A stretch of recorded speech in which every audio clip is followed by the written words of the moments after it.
Hi, this is Nolan from Bench-Mark, and in today's video I'm going to be showing you how you can add comments to a raw file. To do this, I'm going to be using MicroSurvey's FieldGenius 10 and our Windows 10 tablet, the Mesa 2.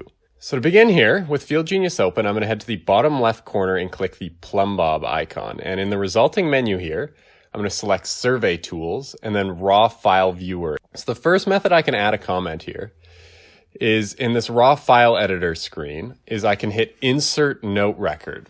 And whatever line I have selected in my raw file editor, it's going to insert a comment above. So let's just go ahead and do that here. So I'll just put in comment for the sake of this video, and then I'm going to hit Save Changes. Now if we look here, I have a comment directly above the line I selected. So I'll close out of this menu and go back to my map screen here.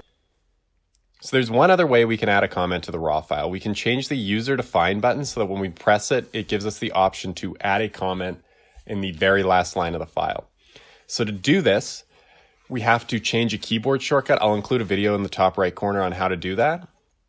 And once you've done that, all you have to do is hit the user define button, and then I can type a comment in. So I'll just add a comment here.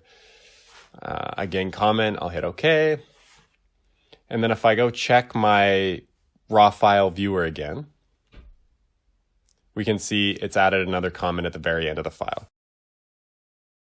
If you have any questions about anything you've seen in today's video or any of the equipment you've seen on our website or in any of the other videos, please give us a call at 1-888-286-3204 or visit us on the web at Bench-Mark.ca.